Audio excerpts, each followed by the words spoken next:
Yo, what is up, y'all? It's Cone back here again today with another video. I apologize, there are only a couple videos over the last few days. I was visiting some friends back at my old college, but here I am back again to talk to you about basketball in front of a camera. So today I want to talk a little bit about a situation that I've been dying to make a video about, one that really kind of rose to prominence in NBA circles over this past weekend when I was gone, and that's the whole Draymond Green-Jordan Poole situation. Now, when I left on Friday, all I knew was that Jordan Poole and Draymond Green got into some type of altercation. The article, I believe, came out like Wednesday or Thursday, and all we knew is that I believe the quote was Draymond Green forcibly struck Jordan Poole. We didn't know exactly what that meant, if it was some kind of shove, if it was a punch, a slap. We had no idea. And then Friday morning, right as I left, the video dropped, and that really set Twitter and the entire NBA on fire because everyone saw it and was like, oh my god, this is way worse than we all thought it was. Because when I had been envisioning this situation, never in a million years would I have pictured Draymond Green walking up to Jordan Poole and kind of sucker punching him out of nowhere. I thought maybe they would have gotten to some kind of shoving match. You know, when you see fights in the NBA and guys kind of, go up against each other, like shove each other and then they get separated, kind of something like that. But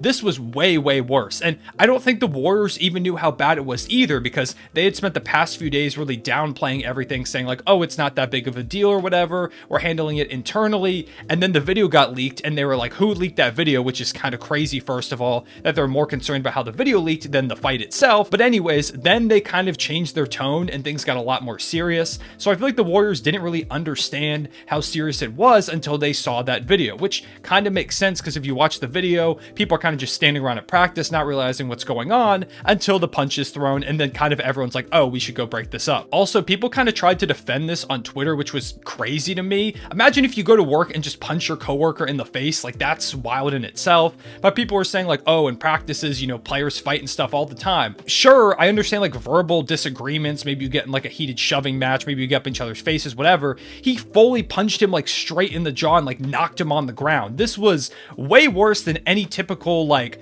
player interaction in a practice, any skirmish that I've ever heard of personally. Now, obviously, Draymond Green is in the wrong here. You can't just be punching teammates at practice. It's one thing if you're in a game against a competitor, you get heated, you two get in each other's faces and throw punches. We've seen it happen in the NBA, but it happening between two teammates in a practice after they just won a championship is almost unheard of. I've never heard of a situation like that before. I know there was the whole Michael Jordan punching Steve Kerr in the face thing that happened, but even then, like this kind of feels different, and it felt really personal when you look at it, because everyone on the Warriors was saying, oh, it was basically all just basketball talk. No one like said anything super personal or anything like that. So this kind of feels like it was like resentment or something building up inside Draymond Green, and he did apologize, and people were kind of mixed on the apology. I thought it was all right. There were some things, here or there that could have been different. Whatever. The apology doesn't really matter. What kind of matters is his actions and what he does going forward. He's going to step away from the team for a bit. We'll see how that works with stuff, but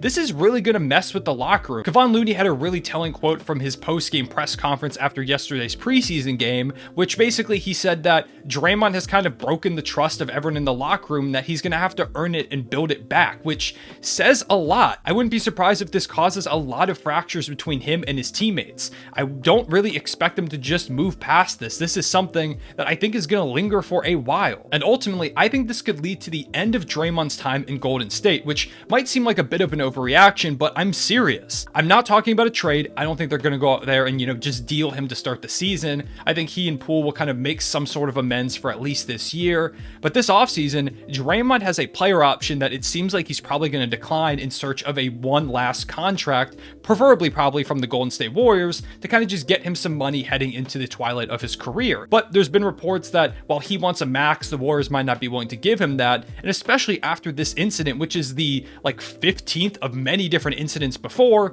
I wouldn't be surprised if this now provides some sort of reasonable justification for the Warriors to be like, we don't want to give you that max contract. One, he's getting old, but two, when you've had incidents like the whole thing with him kicking guys in spots you don't want to be kicked, getting ejected from the finals in 2016, which might have cost them that series. You've got this situation. There was a flagrant foul situation that happened in this year's playoffs too. There's just been a lot of different situations where it's kind of been chalked up to Draymond being Draymond. And, it works fine because he's very valuable to that team. And even this past year, when a lot of people are talking about how washed he is, Draymond's a lot more valuable to the Warriors than I think he gets credit for. He's an incredible defender. He was in Defensive Player of the Year conversations for most of this past year. He's a solid playmaker, and he's been a key cog in that system for like a decade now. So you can't really just replace a player like that. But when there's been all these incidents, he's asking for a max contract, and now that this last thing happened, which is the biggest out of all of them, I wouldn't be surprised if the Warriors just kind of let him walk. And this talk about Draymond's contract brings me to another thing that is really threatening this Warriors team, that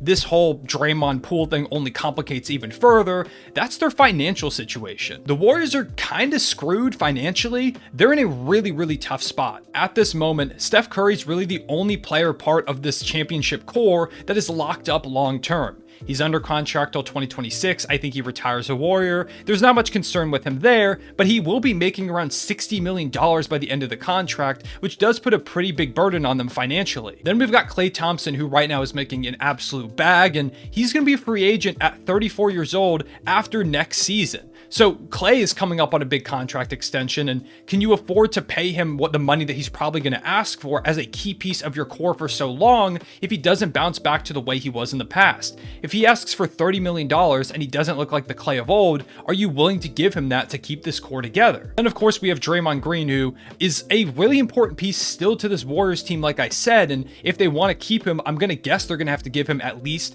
$20-25 million, assuming he doesn't walk because he wants that max contract, which if he does, it takes a bit of the burden off of them. But even if he does walk, there are still so many guys that have to get paid. Of course, there's the other guy involved in this whole altercation situation, Jordan Poole, who is eligible for a contract extension of around $30 million a year right now with the deadline coming up. He's got all the leverage in the world right now because he can head into restricted free agency this upcoming season. He can talk about like, oh, I want to leave. And he's looked at as probably the biggest member of their young core. He is supposed to be the next generation of scorer for the Golden State Warriors. Now that he's gotten punched in the face, I would imagine he's got some leverage there, and he can look over at Tyler Hero's contract, who is kind of on a similar tier of player with Jordan Poole. I'm not going to argue about who's better. They're just on a similar tier in my eyes, and I'm sure he sees it that way too. He goes over and looks at Tyler Hero and he's like, hey, he got $30 million. Why can't I? So I think they get that done to prevent any more, conversations about this contract extension going through the season. I think Poole gets like $30 million,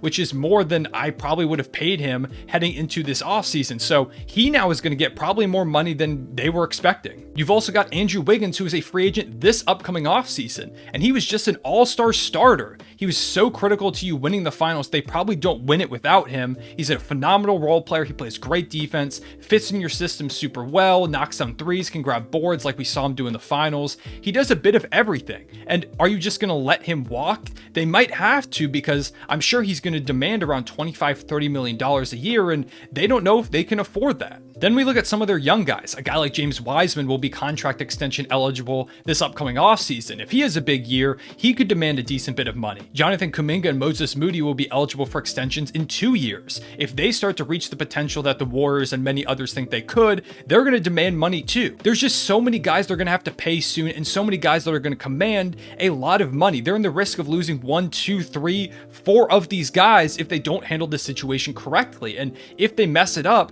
they go from this team that right now in the moment is both a competitor now and looks like they could be a contender for the foreseeable future to a team that's going to kind of fizzle out a bit and end up losing their dynasty. And this Draymond situation, like I said, just kind of complicates things even more. Sure, it provides them some justification for maybe not giving him a max contract, but like I said, he's super valuable, and maybe that's a mistake to not give him money. Even if the contract looks really bad on the back end, you've got to do everything you can to compete now. How do Steph and Klay feel about this? If they let Draymond, who's been the third piece of their big three for a while now, walk, how are they going to feel about that? And even if you keep his money, is that still enough to prevent like Andrew Wiggins from walking when he demands some sort of like $30-ish million contract as an all-star caliber role player for any number of teams? Any contender or any team looking to try and become a contender is going to throw a ton of money at Andrew Wiggins. They could do a sign and trade there to retain some talent, but even then, like, that's not going to help out their salary cap situation if they bring back equal salary. You've got young guys who are going to get paid. I just don't know how they're going to have enough available money. Even if they are willing to go deep into the luxury tax like they have been in the past few years, you're going to get hard capped at some point. point, especially if you reach a point where, say, Steph is older and, you know, by the time he's like 37 at the end of his contract, maybe he gets one final 2-3 year deal. And at that point, with the way that salary cap and financial restrictions keep changing, he could be making like $65-70 million a year. Like, there are a lot of things to take into account here. So they're kind of screwed. Now, the Warriors are a really smart front office. I'm 100% sure they can navigate around this, but there are going to be some casualties on the roster. They just can't keep everyone. So I'm super interested to see how they navigate this situation. If I had to make kind of some predictions, I would say that I could see Draymond realistically leaving this offseason, as well as Andrew Wiggins maybe being out the door as a guy who wants to secure a big time bag now that he's kind of proven himself in this league. If I'm him, I'm not going to accept like a discount from the Warriors when I could go out and make like $30 million from some other team. This is his chance to make a bag now that he's proved himself. I would expect him to go do that. I think Jordan Poole gets extended pretty soon. I think they probably end up keeping Clay because you don't want to separate Steph and Clay. I'm sure they would hate that. And you don't want to make Steph Curry upset when he's your franchise player. You want him to be a Warrior for his career. So that's kind of my thought on things between both the Draymond Green and Jordan Poole altercation and their financial stuff. There's a lot going on with the Golden State Warriors behind the scenes, not even related to basketball. When they get on the court, this team is going to be a contender and compete with the best of them. But the stuff going on behind the scenes could cause a lot of rifts. And ultimately, this could all lead to the final collapse of a Warriors dynasty that stood the test of time. They've won 4 championships. They have the chance to win more, but it's kind of looking like there's a chance they could fizzle out right at the end of things. I think that's about all I have to say in this situation. Go ahead and comment down below letting me know what you think about both the Draymond Green Jordan Poole thing, as well as all the stuff I talked about at the end. I know this was kind of a mixed video with those two things, so I hope you still enjoyed. Make sure to leave a like and subscribe if you did, and hit that notification bell too so you don't miss a video. A lot of cool videos coming your way very soon, I can promise you that, especially if you're a Thunder fan like I am. There's some cool ones coming out about OKC soon, and even if you're not, you'll probably still like them too.